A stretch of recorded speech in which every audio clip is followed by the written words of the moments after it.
Hello everybody! Today's vlog comes as a special request from one of my patrons over on Patreon, Caroline Wheeler. Sweet Caroline! Ba ba ba! Caroline wants to know all about chapters. How to start them, should they be long, should they be short, what the fuck ever. And I think this is a great idea. Don't you? If you've been with me for a while, you'll know I already covered this topic a really long time ago, but I still get questions about it on a near daily basis, which means we're long overdue for an update. I'm dishing out the answers to your 10 most popular questions about chapters right now. Number 1. What's a chapter? A chapter is a division of a novel. That's it. Books are typically divided up into smaller, digestible parts, and each of these parts is a chapter. Chapters are usually numbered. Sometimes authors also give each chapter a title, which is fun, but unnecessary. Chapters allow your reader to find natural pauses within the story in order to take a break. But only if they have to, because if you're writing your book correctly, they shouldn't want to put it down. Number 2, what sort of shit do you have to put in a chapter? Each chapter needs to play some role in telling the story, in moving the plot forward, which means every single chapter needs to showcase at least one major plot point. It's also common for subplots to be featured alongside the main plot, so if your chapter moves the subplots forward, even better. But Jenna, I have a chapter that features no plot points, but it's great for character development. That's okay, right?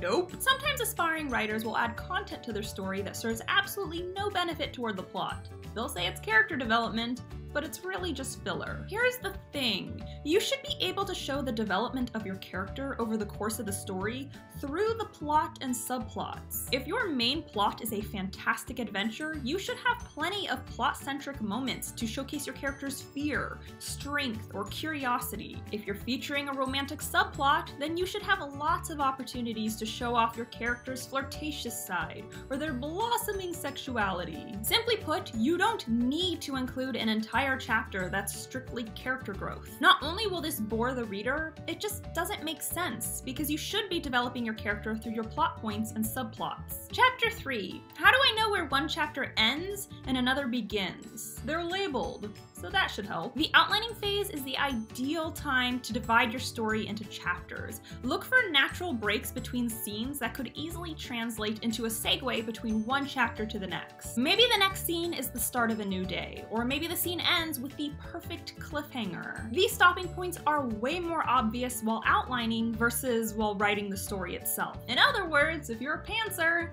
I've got nothing for you. Sorry about it. Number 4. Should I write my entire novel first, then divide it into chapters? No! That's an awful idea. Chapters are structured. They often have a beginning, middle, and end, kinda like a mini story. If you write the novel straight through, then divide it into chapters, this is gonna require a ton of rewrites, because now you gotta lock down some intros, some transitions, some cliffhangers, a bunch of shit. You're creating a headache for yourself.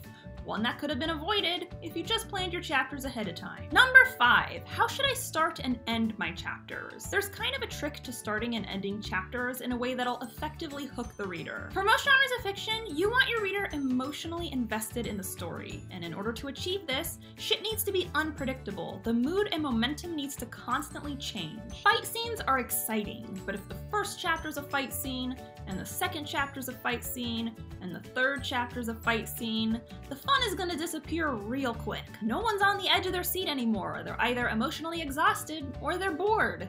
And that's a problem. The key to keeping your reader engaged is to make sure you start and end each chapter with a different emotion. If a chapter opens with humor, it could end with lust or terror. If a chapter opens with action and blood, it could end with calm and peace. Make sure your reader is feeling something different by the end of the chapter. That way the story doesn't become stagnant or stale. You're keeping them guessing. Number 6. How long should my chapter be? However long you need it to be to tell whatever part of the story you're trying to tell. Sometimes chapters are long, sometimes they're short.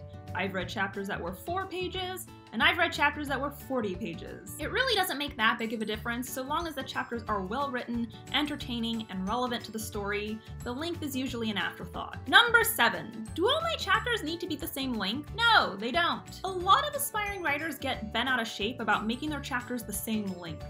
and I don't understand why. This is not a thing. You don't have to make your chapters matchy-match. As a storyteller, your focus should be on telling your story in the most entertaining and efficient way possible, not on making sure each and every division of the story is identical. Number 8. How do I know if my chapter sucks? Your chapter sucks if it's pointless. Filler content is something you want to avoid while writing, and if your entire chapter is filler, that's a very bad thing. If you're not sure what filler is, it's any scene or moment that doesn't benefit the plot or subplots or move the story forward in any way. If you're not sure if your chapter is filler, think of it this way. If you could remove the entire thing from the novel and the story would still continue as normal, you done fucked up. Each chapter needs to be vital, and if it's not, your chapter sucks. Number 9. What makes a good chapter? I've already said a good chapter propels the story forward roughly a bajillion times, but there's a bit more to it than that. It's kinda like a dance. A chapter cha-cha, if you will. I'm so clever. As your story progresses, questions will pop up. You gotta keep your readers guessing how shit's gonna end. A really good chapter will answer enough questions to move the plot forward, but still create more questions to keep people reading. But Jenna, I'm not writing a mystery novel. Why would my readers have any questions at all? Good fucking God. Most genres of fiction leave their readers with questions. Adventure novels leave you wondering, is she gonna make it? Romance novels make you ask, is he gonna get the girl? And as the plot becomes more complex with twists and cliffhangers, even more questions are gonna pop up. Did her father kill her mother? Is the love interest really a villain? Is his magic wand a euphemism for his penis? And of course, your subplots will create their own questions as well. A really solid chapter will provide closure on previous events while still opening up new cans of worms. Your reader should never end a chapter feeling like all of their questions were answered, because if that's the case, there's no point in finishing the book. And lastly, number 10.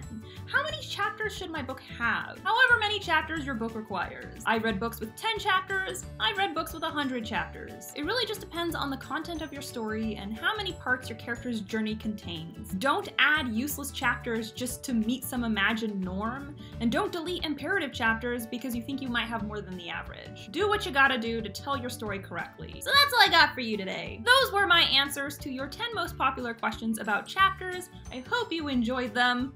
I know I did. A huge thank you to Caroline Wheeler for suggesting this topic and for supporting me over on Patreon. You are an absolute delight. If you'd like the chance to have a vlog dedicated to you, or if you want access to tons of other rewards, check me out on Patreon. Link is listed below. With that said, don't forget to subscribe to my channel. I post new videos on Wednesdays. My book is still available in ebook and paperback on Amazon right now. You can also order a signed copy. All the links are listed below. And if you have any questions, be sure to tweet me at Jenna Moreci. Bye!